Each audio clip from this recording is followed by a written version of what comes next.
Long ago, at the edge of the great forest called the Nkara Wilds, there stood a peaceful village named Tewa. The huts were round and made of mud and grass. Farms of yam, cassava, and banana surrounded the homes like a protective circle. Every morning, men left with bows and nets to hunt and fish. Women cooked thick meals over fire, and children ran barefoot, laughing. At night, drums spoke to the stars, and stories were told beneath the moon. Tewa knew peace. They did not know it was about to change. One quiet morning, a girl walked out of the forest. She was tall, dark-skinned, and beautiful in a way that felt ancient. Her eyes were sharp like starlight, and she carried only a small woven basket. She spoke little, but her presence was heavy, like the forest itself had sent her. Her name was Zerai. The village elder, Elder Sango, welcomed her kindly. "You may stay," he said. "But where do you come from?" "From far away," Zerai replied softly. "From deep within the forest." She said no more. Soon, the villagers noticed something strange. Zerai never ate cooked food. While others ate hot fufu and pepper soup, Zerai ate raw fruits, leaves, and roots straight from the earth. No fire. No pot. No smoke. When Mama Nira asked her why, Zerai only smiled. "Raw food gives me strength." Children followed her into the forest. A curious boy named Leko asked, "Why no fire?" "Fire changes things," Zerai replied. "I prefer things as they are." Whispers spread through Tewa. One night, the forest screamed. Monkeys cried. Birds flew wildly. The ground seemed to breathe. By morning, massive footprints lay near Zerai's hut, footprints too large to belong to any man. Zerai only smiled and said, "The forest speaks at night." Fear grew. At dusk one evening, the trees parted. A massive Somen lion stepped into the village. Its fur shone gold and black. Its eyes burned like fire. No one moved.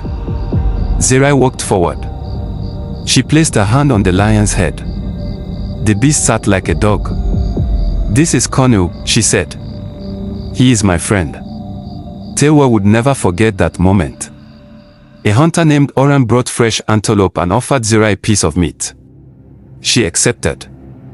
Then, before everyone, Zerai ate it raw. Blood ran down her chin. She chewed slowly, calmly, power in her eyes. She did not fall sick. She grew stronger. The villagers were terrified and amazed. One night, a new sound came from the forest. A deep, broken cry. Something stepped out of the trees, taller than any man, covered in dark fur, eyes glowing red. Zerai whispered, trembling, "That is Bero. My brother." The creature cried, not in anger, but in pain. By firelight, Zerai told the truth.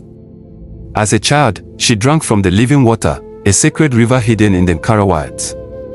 It changed her. Cooked food became poison. Raw food became life. Animals became family. She brought her little brother Bero to the river. The spirits allowed only one. Bero was cursed. If Zerai ever ate cooked food, Bero would lose his last trace of humanity forever.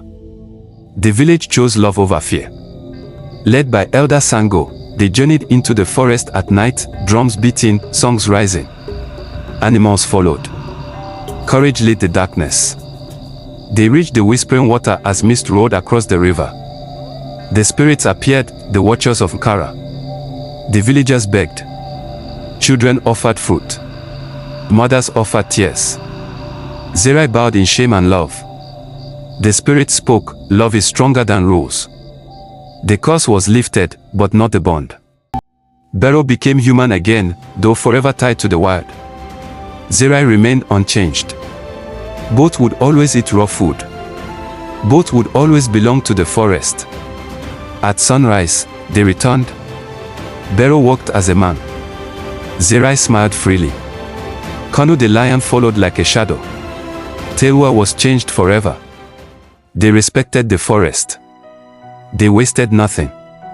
They welcomed strangers quickly.